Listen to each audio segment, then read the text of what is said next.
Sports Take. This is episode 53 in the books. We want to thank everybody before we get going here that is live, whether you are on Twitter, on Facebook, on YouTube. We appreciate the increased support, especially over the last few weeks, but just in general over the 53 episodes. It's been fantastic to see this brand increase. Of course, we are your weekly podcast for sports, business, and more. A lot of the business that you hear about as far as the sports world, and a lot that you do not. And of course, I'm Ryan Roberts, usually joined by my good friend, David Turner. Have a fun one for you. Unfortunately, David can't be here tonight, but we have some great guests to start us off here. Well, maybe I should say for the show. So how this is going to work is the first half, we're going to be talking some prospects in depth for the 2022 NFL Draft.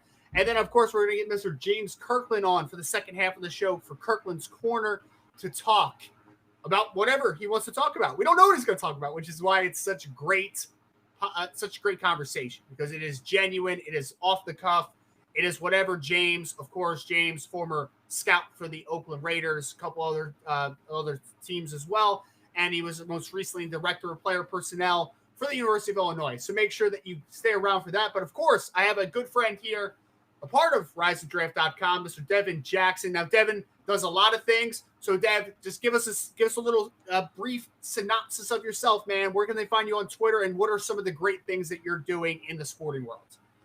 Yeah, so I actually recently just started a new job. I'm working down in New Orleans at NOLA.com. I'll be the sports digital content editor for them, kind of helping out with the sports betting kind of initiative, as well as covering the Saints and LSU, two teams I've grown up loving and watching. So a great opportunity.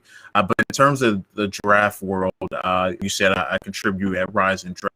I've already done two pieces, one on Rashad Wisdom and one on KJ Sales, who recently signed with the LA Chargers. So both, you can check both those out on RiseandDraft.com.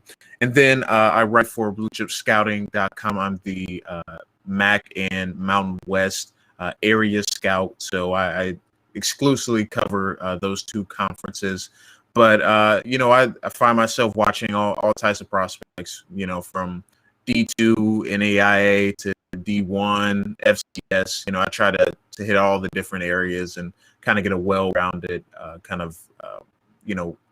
aspect of each class. So, it's kind of pretty much sums up all that I do kind of quite a bit, but definitely excited to join today and talk some 2022 NFL Draft prospects. Absolutely. Of course, we want to wish Devin big congratulations. That's fantastic news, of course, to continue his sports career. We want to thank everybody again out there. This is a very great podcast as far as interactions. We welcome any questions, any chat room. Throw out some questions. Devin's going to be here for a while. We got James Kirkland, of course, coming on. We're going to start with 2022 NFL Draft process, which is so much fun for me, because David Turner doesn't let me talk NFL draft prospects on this for next year's class. So I get to finally dive in a little bit. Before we go, are you an athlete looking to make money off of your name, image, or likeness? Whether you're a male or female athlete, there is a lot of opportunity out there for you to monetize your NIL while going to school. While others are approaching you, they have ulterior motives to gain you as a client later in life. Maverick Sports Consulting is offering you a friend in the business to assist you in finding opportunities, guide you to protective deals that are focused to benefit you. It doesn't matter if you're a male or a female athlete, a golfer, a tennis player, football or basketball player, you could be earning money for your name, image, and likeness right now. Email Maverick Sports Consulting today, and we will start working together tomorrow. Deb, we got some fans in the chat room. We got Mr. Shimmers. Dev's been the GOAT. So even before Devin became the sports GOAT, he was the GOAT. So I agree with him there. And for this first section here, for this first little excerpt into the 2022, the first little trip into the 2022 NFL Draft, we're going to keep this almost like a hot take section. Maybe not hot take. Maybe we'll just call it a draft take section. So I know that we are nearing the end of summer scouting. We only got a couple weeks left. What's up, Roy? Roy, I heard that Devin's going to be on with you pretty soon here, my friend. I'll make sure that he's off with us. But thank you so much for being a part of the chat room tonight. So we only have a couple of weeks left before summer scouting is officially over. So you're the guest, so I'm going to let you start us off here. Give me a take. What's something that's stuck with you throughout this process? What's something that's kind of been on your mind as far as NFL draft prospects this summer? So I've watched quite a bit of safeties this summer. Obviously, the top names, you got Daxton Hill, Brandon Joseph, Kyle Hamilton, obviously a top 5 player on my board already. But I want to talk a little bit about the depth of this class. And there's one name in particular that I watched kind of at the beginning of kind of the draft process, and it's kind of stuck with me. But I think Kendrick Duncan, who is a grad transfer to Louisville this year, I think he's a top 10 safety, or will at least finish as a top 10 safety in this class. And I know how, talented and how much depth it has. But I think when I watch him on tape, and then I watch some of these other guys that, may play in Power 5 conferences, even some of the Group of 5 conferences as well, I just don't know if there's a player that offers what he offers, outside of the top 3 or 4 guys. You showed the ability to play in the box, play as a single high safety, play in kind of that dual high safety role, and really not only read eyes of the quarterback, but make plays on the football. He has the ball production. He has the ability, the range to get from sideline to sideline. I mean, I watched this game in 2019 against Minnesota, and he made so many plays on the ball. First play of the game, he had almost a pick 6, on a pass that was thrown a little bit behind, but he was right on top in coverage. Then there was a double move later in the game against Rashad Bateman, who obviously went in the first round of this past year's draft, and he was on top of that, made a deflection at the end of that play as well. And then in 2020, he made it against Troy, where he was starting the box and then got back to the middle of the field and deflected a post that probably wouldn't have went for a touchdown. So he offers all those different things, and I'm very excited to see him in the Power 5 now. He's going to be playing for Louisville this season, so he's going to get a lot of tests from Clemson, from North Carolina, from Boston College. So it's really going to show whether or not he could even rise up higher on my board. But I gave him a late 3rd round grade preliminary. I think he still needs some work in terms of making tackles in open field, taking better angles, running game, taking on blockers better in general. But in terms of coverage ability and ability to really fly on the back end, I think he definitely offers that. And I think him at Louisville this year is going to really prove whether or not he can, be a high ceiling guy, because I really like him. And like I said, I think right now I put him somewhere in the top 10, probably in the 7 or 8 area. But I really like his game and think he can translate well to the next level.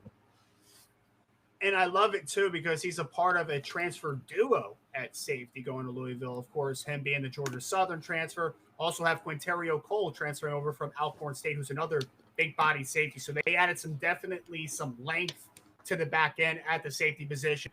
So, Devin, one thing that it's funny, man, I had like 4 notes down as far as like talking points I want to talk about. Number 4 was this safety class is bananas, like to say the least. It is a fantastic class. You have guys, for me, you mentioned Daxton Hill, Brandon Joseph. Those are kind of your smaller safeties, but they are the true, like, they can play too high. They can play center field. Those are your guys that are playing roof. Like, those are those types of true free safety prospects.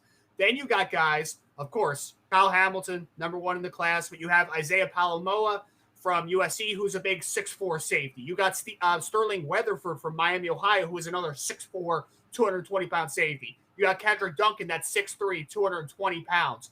So my question for you is, because I feel like those guys can be used in different roles to a degree. Like Kyle Hamilton plays a ton of single high free safety for Notre Dame just because he's the best athlete on the field. But in reality, he's probably going to be a too high guy. He's going to come down in the box a little bit. They're going to kind of use the versatility.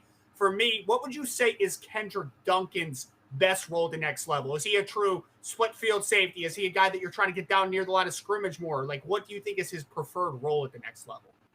I think right now, because of some of the issues he has tackling in the open field, like he has a body size to play in the box, and he's shown kind of those instincts and skills too. But I think right now, I probably have in a dual safety role. I think he can take half of the field away. He's shown the ability to play man-to-man coverage in the slot, as well as, take on some of those double moves that some of the outside receivers are throwing at him. So I think right now probably do want to see him tackle better just in general, and playing the ACC is going to provide that, because it's not like they can't tackle, but sometimes his technique, he tries to go for the big hit, try to impose his will. I think that kind of causes some issues. But in terms of versatility, I expect Louisville to use him kind of all over the field, because that's kind of the skill set he can bring to the. But I think right now probably the dual safety role. I love it, and I love it. And so for my first take of the night, this is definitely a hot take. So if people aren't listening right now, they're probably going to go back to this in a couple months. So you mentioned already you cover the Mountain West, and I know we kind of had a little bit of a conversation about Trey McBride, the tight end out of Colorado State. So if we're talking right now, and this is my hot take, so get ready for it. So I think stylistically, he is similar to a Jalen Weidermeyer from Texas A&M. Okay, let's start there. They're both big body pass catchers, hit the catch points. They can elevate with ease. They're big body guys, so you would assume that they're tremendous blockers. My hot take here is I prefer Trey McBride over Jaleel Billingsley, over Jalen Weidermeyer, the tight end from Texas A&M. I prefer him, and I'll tell you why. Because when I look at Jalen Weidermeyer, I see 6'5", 255, 260 pounds, great body. Absolutely. It's tremendous frame to work with. What I see, though, is there's only one way that I see him create separation. That's in the air. And that's fine. He's a big body tight end. That's valuable. That's absolutely valuable. Winning at the catch point, having hand strength, winning through contact, important. There's no doubt. I'm not downplaying. The problem is, though, I don't see him create separation in any other way. I don't think he's a great route runner. I think he's a little tight. I don't think he's this tremendous straight line athlete where, like, hey, matched up against some linebackers, he's going to be able to just straight line, run away from guys, be a seam buster. I don't see that type of athlete. So I see a guy that wins in one way. Similarly to how I see Trey McBride. I think Trey McBride's a little tight as well. I don't think he's the greatest straight line athlete. I think he's good. I think Weidermeyer's solid. I don't think that he's, like, detrimental in that area. So I think that they both win in similar ways in the passing game. But why I prefer, at least in my opinion, why I prefer Trey McBride is, one, I think that his hands are better than Jalen Weidermeyer's. I think he wins through contact better. But the biggest separator, because, hey, Trey McBride is 6'4", 260 pounds himself. Like, dude is a big boy. He's not small. He's got a big frame. He's got some massive hands, 10-inch hands, verified. Why I prefer him is he is so much better of a blocker. Like, so much better. It's not even a close conversation for me. This kid is used everywhere from traditional inline, H-back, split out wide as a big slot. He's used everywhere, and they hone in on his ability as a blocker, whether that's blocking in space or blocking from a traditional tight end alignment. And, like, let's be honest, man, there are things to improve at times for Trey McBride in the run game. But when we're talking about working against second and third level defenders, dude annihilates people. Like, doesn't just win reps, like, puts them on their back consistently. So I would love to hear your reaction. I'm saying right now, right here, leaving the summer, Trey McBride over Jalen Weidermeyer, my opinion. Listen, I hate to take it all. Me and you have been pretty much aligned on Trey McBride and what he brings to the table. He's someone that I loved even last summer before, he even, before the COVID year, obviously, and kind of, took away some games for Colorado last year. I think he only played 3 or 4 games in 2020.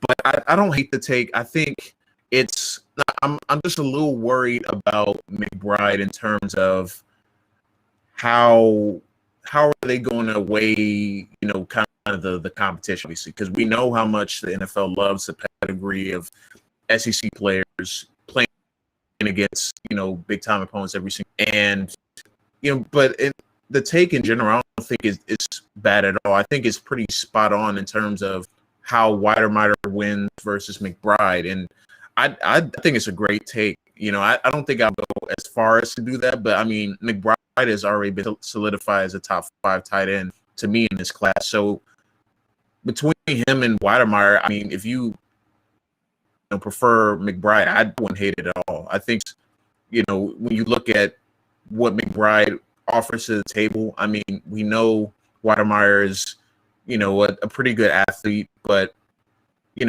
terms of taking the two, I'd probably take McBride over Watermeyer as well. Just from what he can offer you, and he lines up in so many different positions. He can block from, like you said, the backfield, from the H back spot, from a true inline spot. I mean, Watermeyer does not bring that same type of versatility in the run game. So he's going to exclusively, at the very least right now, be a receiving type tight end, where basically you got to get matchups with him. He, like you said, his route running is very spotty right now. It's not the most developed, and not to say that he can't develop more, because I think he can, but McBride just has more. You can tell he's more NFL ready right now, and if you put him on an NFL field right now, I think he would perform a little bit better, especially in the first couple of seasons, I think, than Watermeyer would be as his current development right now. Yeah, and just to kind of put context to it, I still like Jalen Watermeyer. I don't want people to be out there and say I don't like him. I did a preliminary evaluation on both players, which is why this take came from. Jalen Watermeyer got a late third-round grade, so, hey, still a good grade. I gave Trey McBride a late second, though. So just to kind of put that in context, I'm talking late second versus a late third-round player. Both, obviously, potential to go top 100, I think. I think that there's definitely that outlook for both players. For me, there's just something about Trey, man. Like, I love comps. I know some people aren't big comps guys, but, like, I watched him play I watched 2 games, and then a comp came to my mind, and then I watched another 2 games to kind of solidify it.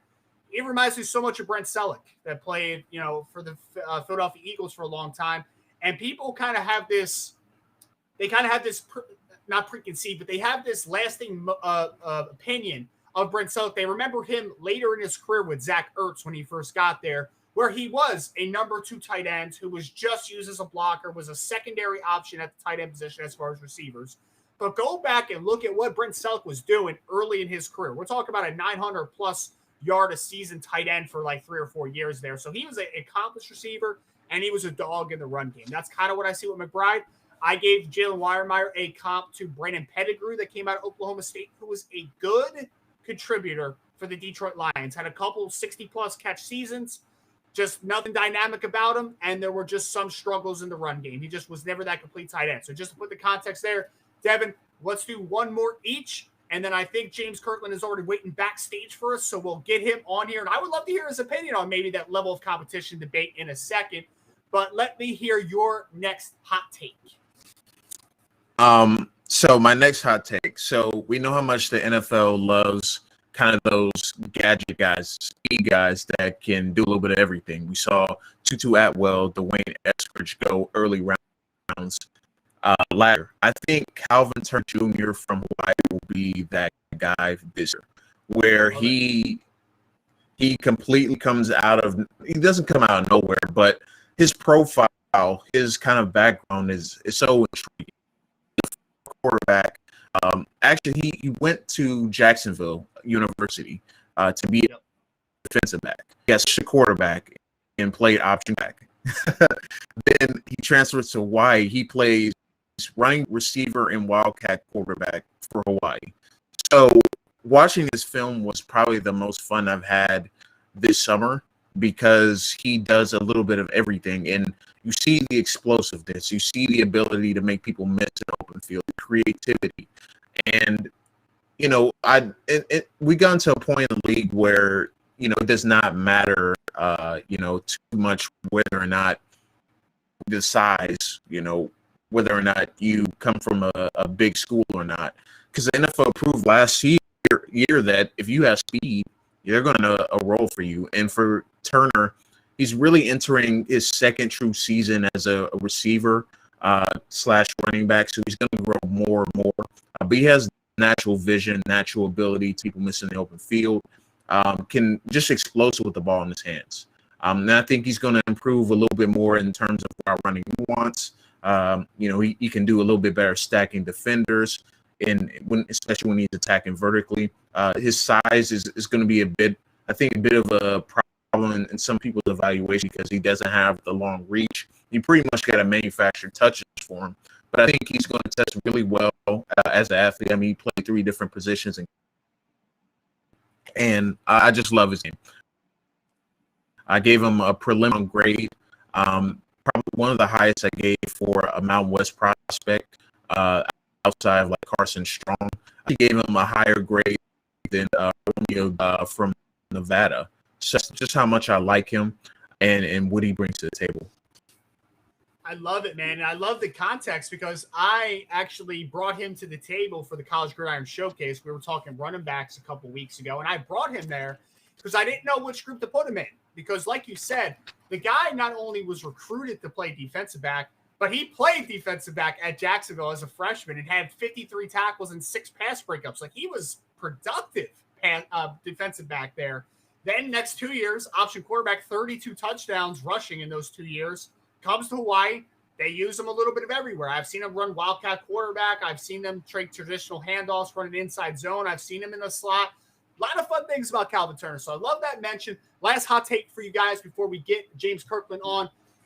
This one, again, I think is going to be a little hot for some because every mock draft I see right now usually has one center in the first round. They have Tyler Linderbaum, who is the fantastic center from Iowa.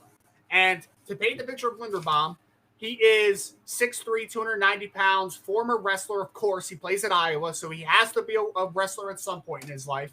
And this kid is like Jason Kelsey-esque, Garrett Bradbury-esque. Like, if you were a true wide zone, outside zone system that asks your center to get out on the move, to be able to have long reach steps, like not just a reach step where you're reaching a one tack or a true nose.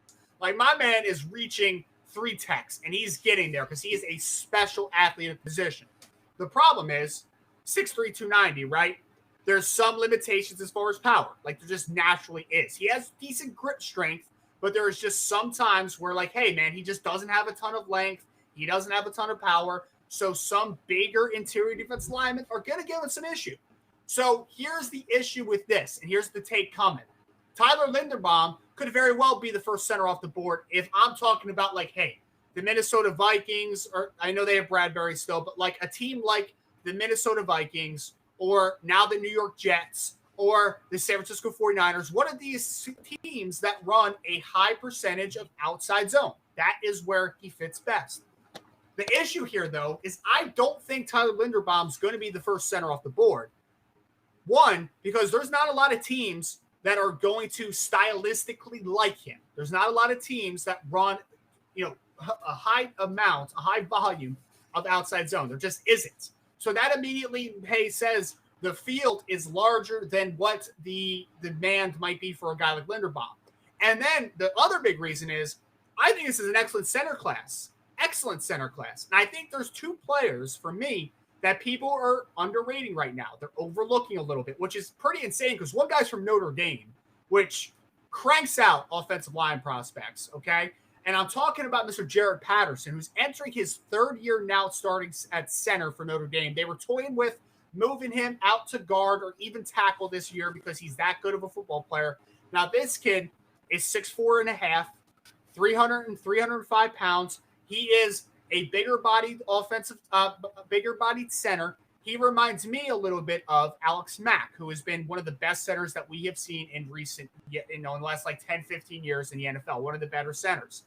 The reason that I like Jared Patterson so much is not only is he a good athlete, but he has length for me that whether you are a heavy outside zone scheme, whether you are a traditional gap power scheme, I think that he can project to both.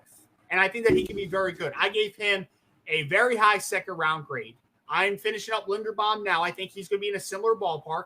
And then a guy that I had almost the same as Patterson, I think he was a couple points lower, Ricky Stromberg from Arkansas, who I don't think a lot of people are talking about. I don't think a lot of people have watched, to be honest with you.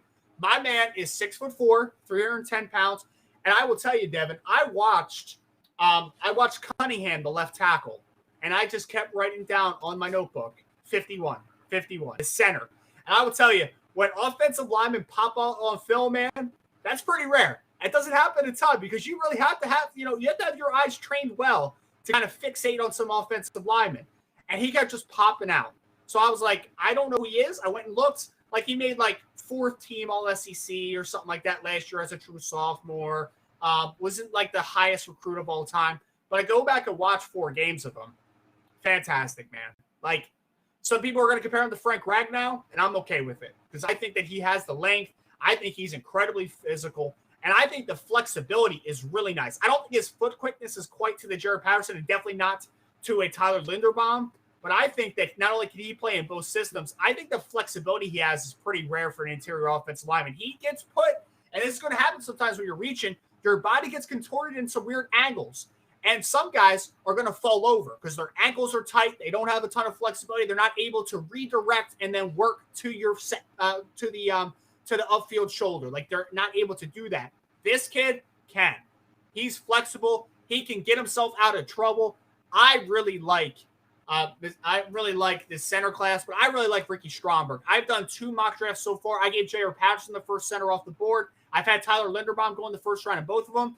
The other mock draft, I had Ricky Stromberg going high, like number 12 overall, which is high for a center.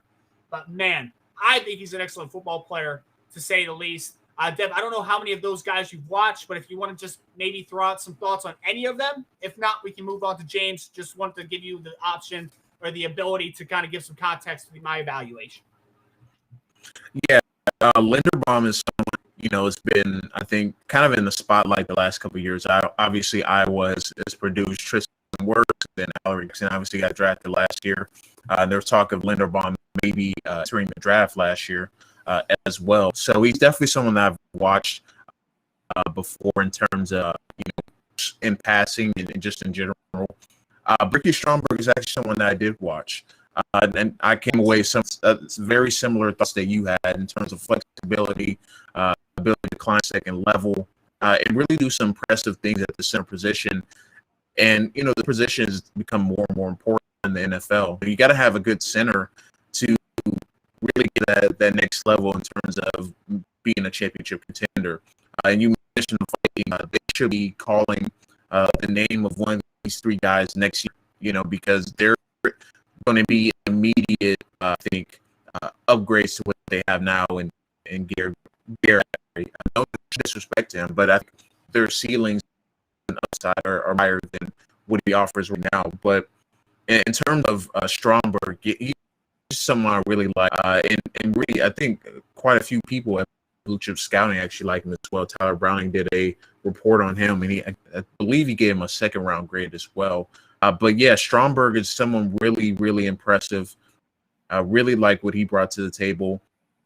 He was someone even watching it. I was watching Felipe Franks at the back end of 2021, and then obviously Treylon Burks, and he just kept making plays, kept moving bodies. And when you see someone constantly do that, you got to sit down and watch him. And I came away extremely impressed. And, that's the best part about scouting, I think, is when you're not watching the guy that you set out to watch, and then he keeps flashing.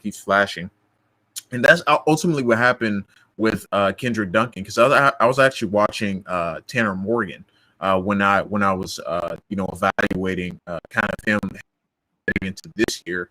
Duncan kept making play after play, so I knew I had to go and watch him. So to the center discussion, I haven't watched Jared Patterson yet, but I have good things about him and definitely plan on watching him before the season starts. But I could definitely see Stromberg being selected ahead of Linderbaum for sure. I love it, man. I love it. So Stromberg, if people haven't watched him, I would go take a look. The best thing about Ricky is I really like this film in 2020. Apparently, he's reshaping his body. He's taken off some bad weight, put on some good stuff. So if flexibility was good with some bad weight on him, I can't wait to see the flexibility and the core strength that he has heading into 2021. Popping James Kirkland on in just a second. Before we do, are you looking for coaching on how to tackle interviews or how to prepare for the professional environment after your college career is over? Contact Maverick Sports Consulting to help you be prepared as scouting pulls through your school as you meet with boosters and sponsors to ensure you can see the opportunities in front of you and you're prepared to take advantage of that. Use the same training that has been proven to work on Odell Beckham Jr., Todd Gurley, Dante Fowler Jr., Marcus Peters, and many, many more. If you want to invest in your career that has a proven track record of working, contact Maverick Sports Consulting today. Popping in, James Kirkland, former NFL scout, most recently director of player personnel at the University of Illinois. Of course, Kirkland's Corner coming up here. James, how are you, my friend? I'm good, man. What's up with you? How y'all doing, man? Fantastic, man. See y'all got these hot takes going on with these these college prospects. I like it.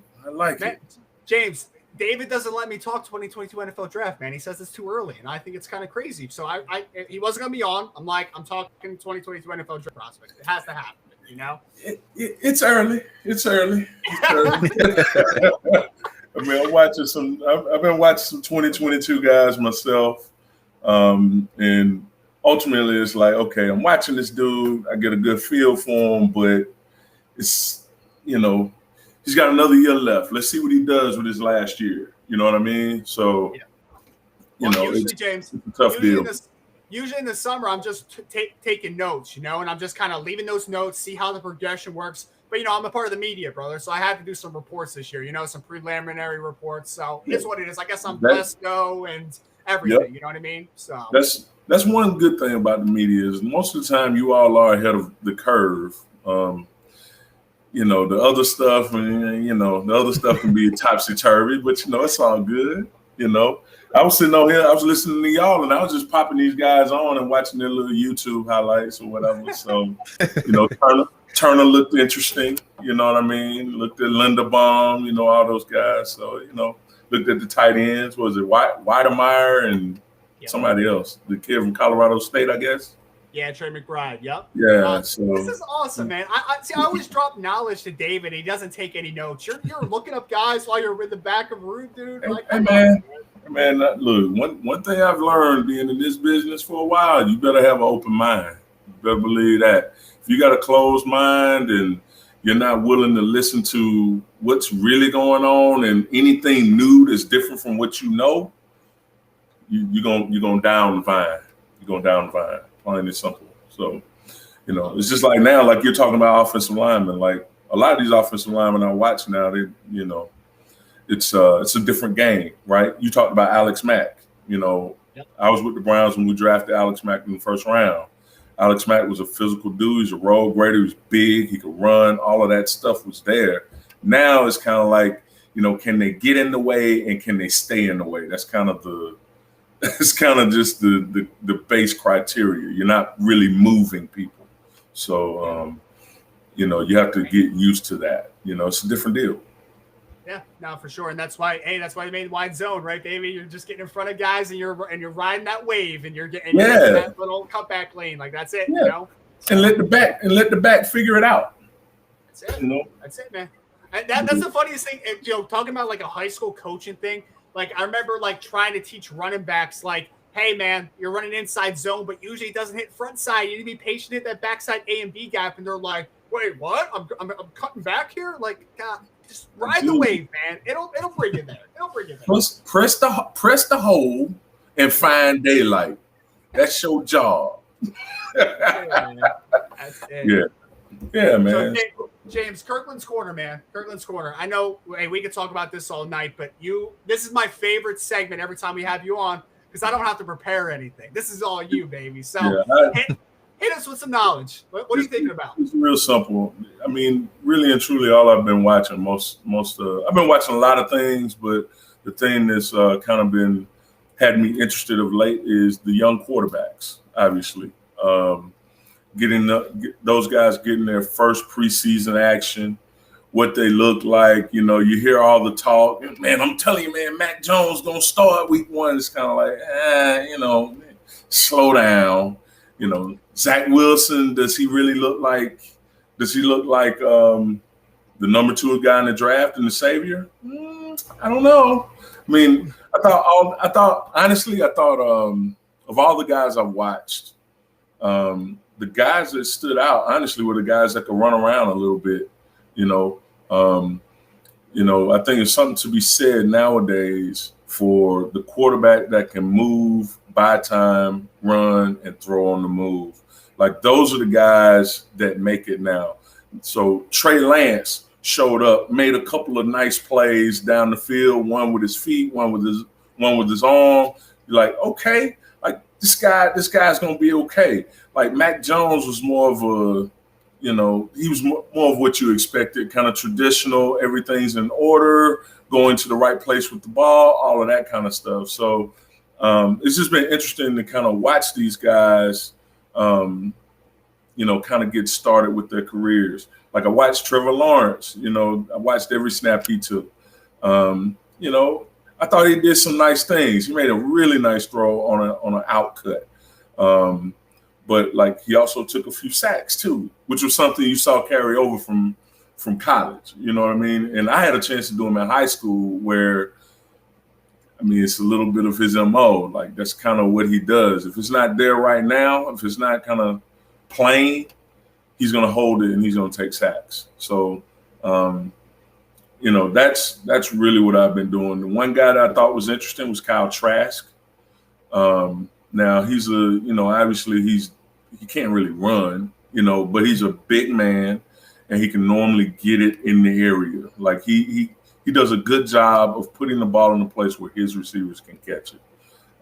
So I enjoyed watching these young guys, but the other part I enjoy is listening to the media project who's going to be playing in week 1 and, who's got to start right now. It's just like all of them look like rookies. All of them.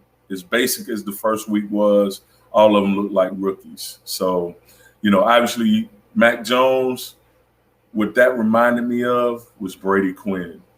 If you go back and look at Brady Quinn his rookie year, his debut against Detroit, the fans went nuts. He was the future of the franchise. This dude was efficient throwing the football. Like everything was beautiful, but didn't quite work out that way. So you gotta let it play out a little bit. So that's kind of what I've been on is the young quarterbacks, and then obviously college football. Lord have mercy.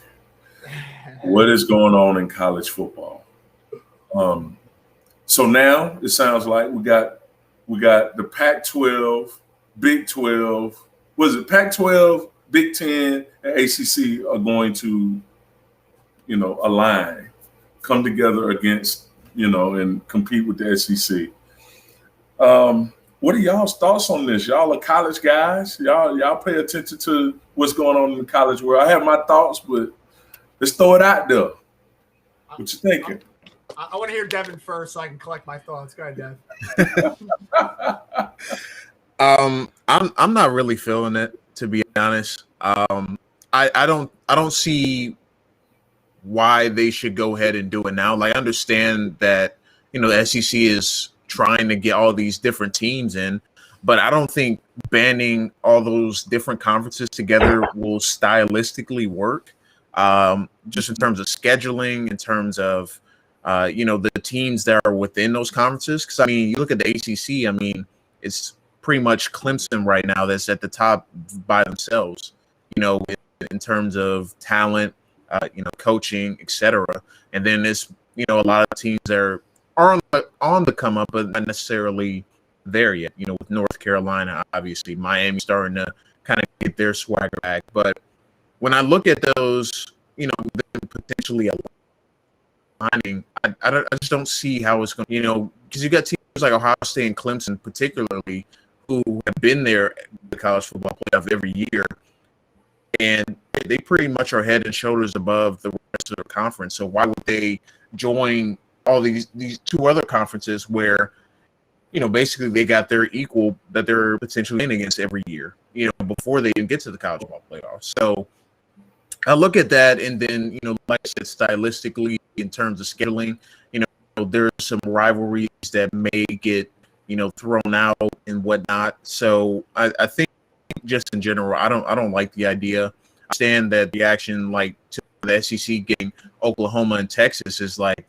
we need to do something, but I don't think that's the best solution at this point. I think it's weird, man, because I'm just like thinking about it a little bit. So obviously it's directly because like, hey, the SEC is trying to get all this firepower. They're trying to get they're making their own super conference. Like, let's call it what it is, bringing in like an Oklahoma Yeah. They're basically eliminating the threat of the Big 12. Like the Big 12, I mean, who's coming out of there now that Oklahoma's out? Like TCU, Right. Iowa State.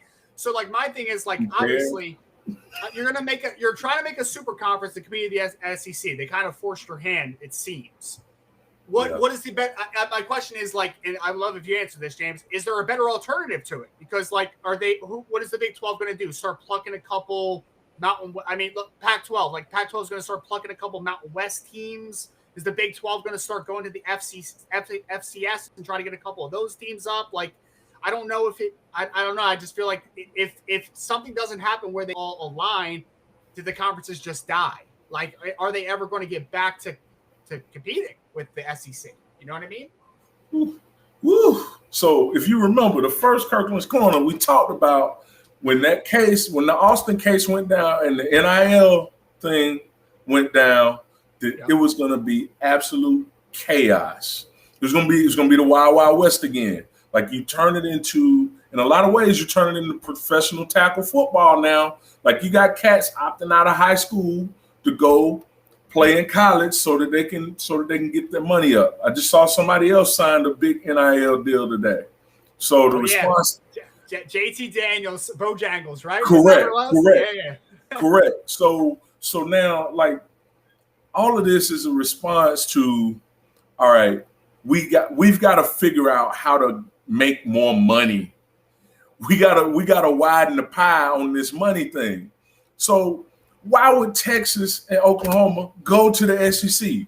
Why is more money in that conference? There's more TV money. There's more bowl money. Like that's where the national championships goes through the SEC. Now, those other conferences, honestly, I think they're grasping at straws because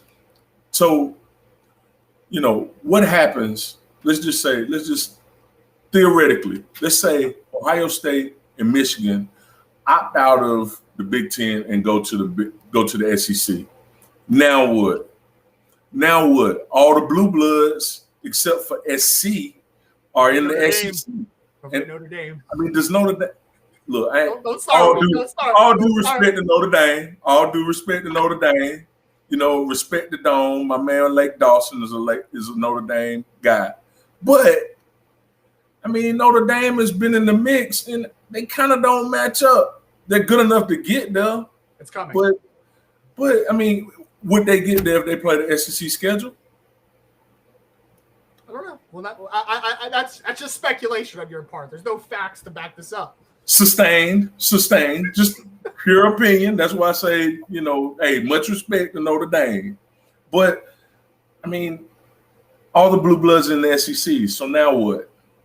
So all this is about is trying to make an attractive package for television to come in and pay these conferences. That's the deal, period. Because ultimately, I'm not sold that any of them can really compete with the SEC, particularly if you bring Texas and Oklahoma in the mix.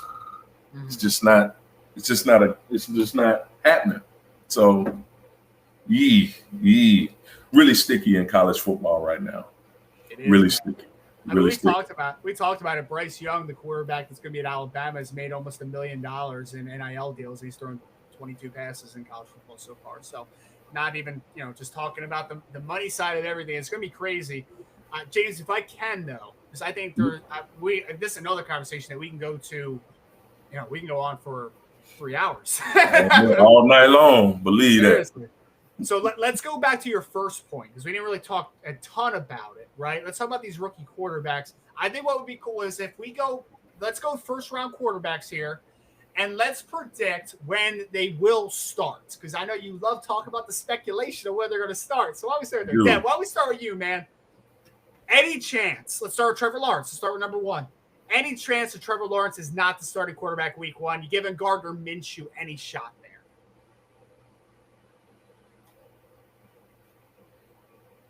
Trevor? Dave, can you hear me? Oh, he's frozen. Oh, no. Oh, no, he's there.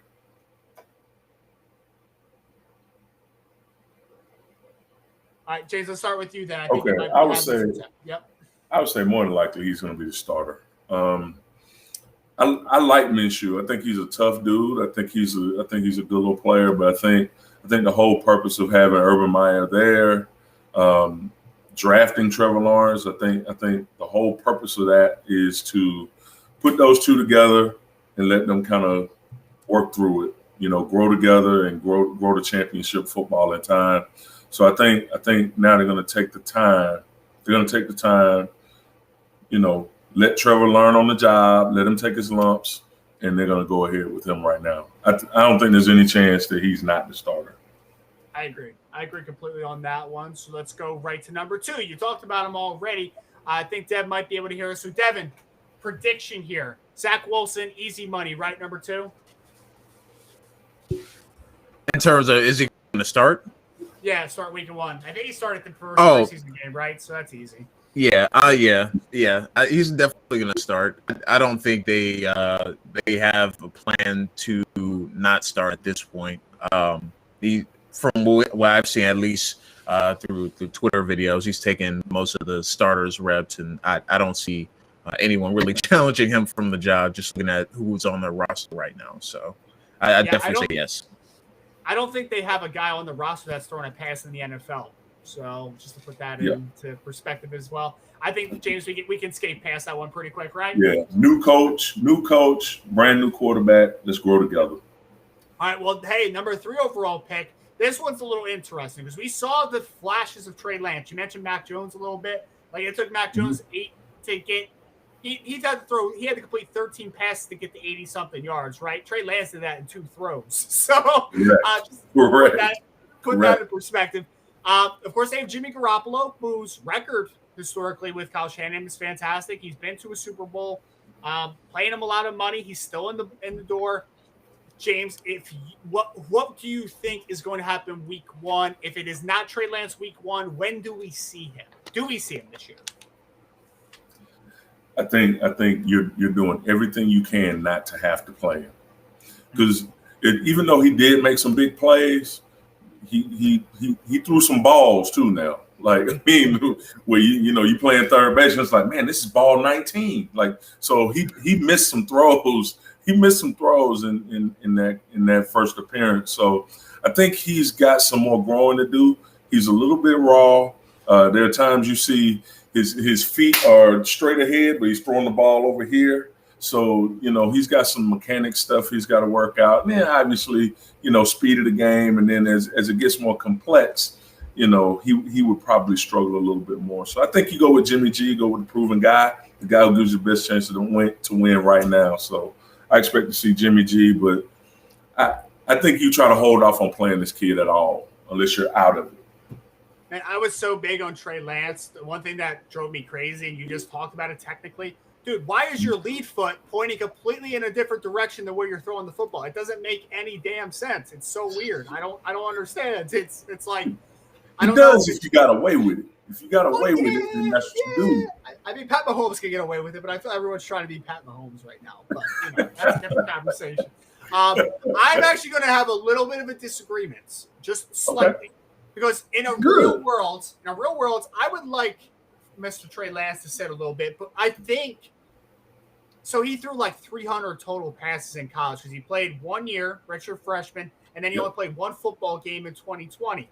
I think he needs to play, man. I think he needs live bullets. I don't think it's a thing where I think between the ears, he's good. I think that he can handle it. I think that he can handle going through some peaks and valleys. I think that he can handle that type of stuff. I want to see him play football because I just don't think he's played enough. I need to see those live bullets. Like I think he just needs to play, if that makes sense. So I want to see him. Dev, what was your thoughts on Mr. Trey Lance? Do you think that he needs to play week 1? Do you think he needs to sit? What do you think the outlook realistically is for him? I mean, I want him to play because I truly think, if he can put it all together, he gives the 49ers a chance that, he can really kind of change that organization. And watching the game, obviously he made those big throws, but, you see some things like he's getting fooled by, kind of disguised coverages early on. But he's such a quick learner. I think you're going to see him early on in the season. I don't think he's going to start week 1, but I bet by probably week 6 or 7, they're going to be like, there's no way we can keep this guy on the bench the entire season. So my guess is that Jimmy G plays probably the first 4 or 5 games, and then eventually they hand Trey Lance the keys, and he never gets it back. Love it. I love it. And then we have the 4th first-round quarterback, Justin Fields, who had some nice moments in his debut as well. Showed his athleticism on that touchdown run. Very strong, physical, athletic kid who has a live arm. I'll start this one, I guess. Originally I was like, okay, Andy Dalton's a solid bridge. Like, let Justin Fields get acclimated a little bit. Brother, I don't know. The flashes I've seen of Justin Fields, he's another guy, like, I just want to see play. Like, this is – and I will separate this because that is selfish of me that I don't want to see Andy Dalton play. For me, I want to see him play. Like, I don't want to see Andy Dalton play. Like, that's a very selfish thing. I mean, in reality, I do think Andy Dalton's going to start the year as a starting quarterback for a few games. I do think that that's going to happen. So the reality is I think he's going to have to wait and learn a little bit and have that acclimatization process. But, man, I really don't want to see Andy Dalton play quarterback anymore. So that's just kind of my thoughts real quick. James, am I wrong? No. Ultimately, I mean, based on what he did, I think you can play him week 1 because at the end of the day, he can move, avoid, and he can improv. Now, there was another quarterback drafted in the first round a few years ago that was very similar that way, that, like, there were times you watch him play, it'd be like, ooh, that's really bad. But then because he could run, he had some competitiveness to him, and he could throw on the move, you always had a chance. His name was Andrew Luck.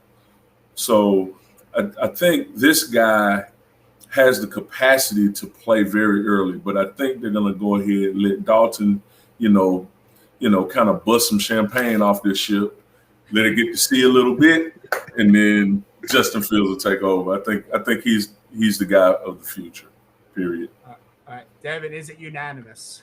I'm gonna disagree. I think you should start Justin Fields week 1. I think there's no point in waiting at this point because Andy Dalton he's gonna win you maybe a couple games. I don't think with him being the starter, I don't think they're even close to a playoff team. So I think you might as well rip the Band-Aid off and go ahead and start Justin Fields and just go ahead and get the process at this point and just have kind of Andy Dalton's, Fields goes down, it's hurt because, kind of his play style may, see him get hurt at some point because he is a big dude who likes to run the football. So you kind of seen that kind of be an issue sometimes with threat quarterbacks. When Fields, go ahead and start him week 1. To me, I just don't see the point in sitting him and trying. And see, my one thing that I'm a little curious on is Matt Nagy his seat's a little hot, and I feel like this could be a make it or break it year for him as the head coach of the Chicago Bears.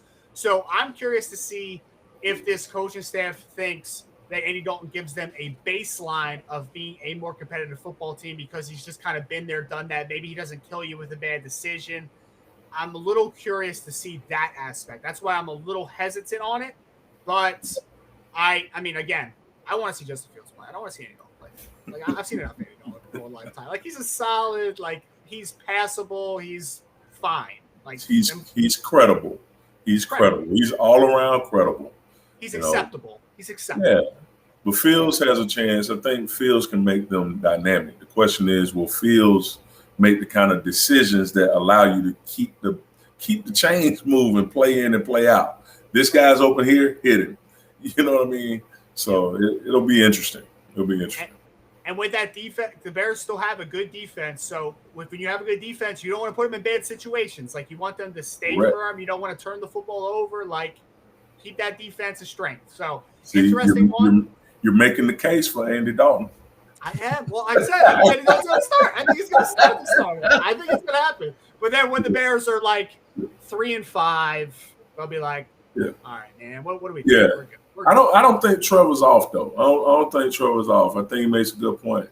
You know, it may say, man, forget it, man. This dude Fields got a chance to really, really change the game for us. So we'll see. So we have one rookie quarterback left. Devin, I'm going to start here with you for the one that I find the most interesting because it's just a weird combination of players, right? Like we're starting with Cam Newton, who is like the Justin Fields mold that we talked about, right? Like big, physical, athletic, strong arm. Like that's Cam Newton back in the day when he was with the Carolina Panthers. Like the dude was built in a lab, 6'5", 240 plus pounds. Like he is not your typical looking quarterback, right? And let's call it what it is. Injuries, I feel like, have tarnished everything for him. Like there's just not a lot of juice left in that arm. He's still a good athlete. He's still physical. I mean, they're running like a high school offense, right? Like they're running quarterback power, quarterback counter. Like they're like, all right, we're just going to use what you have that's left in the tank. So we have that. And then we have Mac Jones, who you're never going to run quarterback power with ever in your entire life. Like he fits what I'm never going to compare him to Tom Brady, but like stylistically, he's way closer to what Belichick has had in Tom Brady than what Cam Newton has. And I just find it hysterical looking at those players next to each other, stylistically polar opposites. And I know Mac Jones did some solid stuff. Like, nothing was pushing the ball downfield. He had that one drop touchdown that was a nice bucket throw down the sideline, which was good to see. But then we had a diminishing Cam Newton, bringing him back for one more year. The assumed bridge. Devin, I don't know if it is a slam dunk that Cam Newton's the starting quarterback week one. What is your thoughts? I don't think it's a slam dunk either, but I also don't think Jones will end up starting week one. I think he's going to play this year for sure because I don't think – I just think the Patriots feel like they're just not going to be as good as people think they are. I think they're still going to struggle on the offside of the ball. They got two tight ends, but they're both injured right now. The receiving position really didn't get massive upgrades and super, supreme, makers on the outside. So I think it's going to come to a point where basically Cam Newton is becoming a shell of himself. And probably by week 9 or 10, you throw on Mac Jones and just ride it out the rest of the time. And obviously Mac Jones takes over. But I don't think he starts week one. I think probably that midway point of the season, if things aren't going their way on Mac Jones and just let him ride it out the rest of the season. James, I'm going to say a sequence of numbers for you real quick. You tell me what I'm talking about. Are you ready for this? Okay. 51, 64, and 1. What do those numbers mean? 51, 64, and 1. No, that is not lottery numbers. Is that Belichick's record without Tom Brady? That's Belichick's record without Tom Brady. You got it. That is his record without Tom Brady. You're absolutely correct. Yeah, this ain't a hobby. But I absolutely think it's a slam dunk that Cam's the starter. I like what Mac Jones did. I thought he showed really good competence and poise. When I watched the tape, you saw him basically he was just taking what the defense gave, and I think that's what Belichick and Josh McDaniels like. Now, you lose the running piece of it altogether. Like he can't run at all. So honestly, he kind of looked like Matt Castle. He looked more like Matt Castle than Tom Brady to me. But I think the thing that kills Cam Newton, what loses the starting job for him if this happens is if he ends up being a guy that turns the ball over and puts them in bad positions, then the change will be inevitable. It'll be right now. So I think it's his job to lose. As long as he takes care of business, takes care of the football, executes the offense, I think he'll be the starter. That's a unanimous one for us. I do also think that Cam Newton is going to be the starter to start the season. Going to wrap us up here. We always have a spotlights, leave us with something to think about type of thing. Leaving with you guys with something to think about, I want to send good thoughts to Mr. David Turner, who is dealing obviously with a little bit of health issues. So I want to wish him well, recovering. Absolutely. Hopefully we'll have him back next week. I want to thank both of you, both Devin Jackson and Mr. James Kirkland, for popping on here tonight. Really appreciate it. Dev, you are the first time on Mavs Sports Takes, so I'm going to let you have what do you want to leave the people with here tonight? So as I talked to you before the show, Roy Countryman, he put together this project where all 32 teams are covered. Basically, you look at her depth chart, roster spots, who's going to make the 53-man roster, kind of the decision makers, kind of a team summary. So the Prospect Encyclopedia is something that he put all together. I have 4 teams in that. Then we're going to have a show later tonight to talk a little bit about that. But for those who want to check it out, you can go follow him on Twitter. His name is Roy Countryman, and Prospect Encyclopedia. I believe it's prospectencyclopedia.com.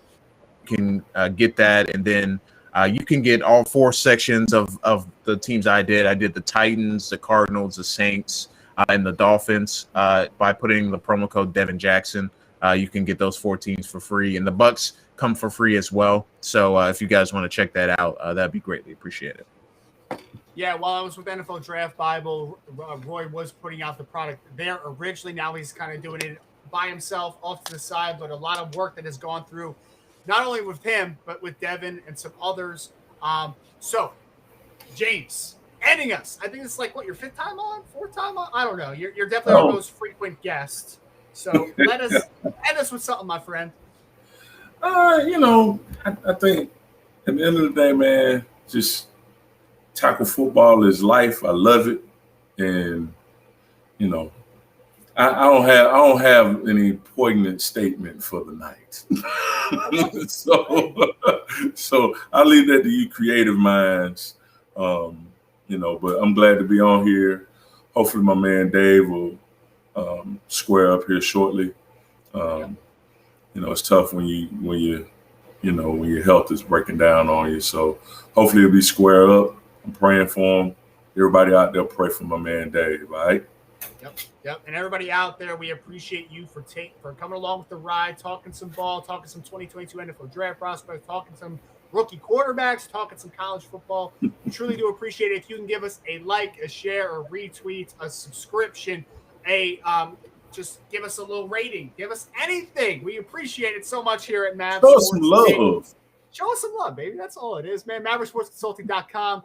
We are signing off here tonight. Make sure to stay with us next week, same time, same place. Hopefully we'll have David Turner back. But before then, we appreciate everybody, as always, for joining the live stream.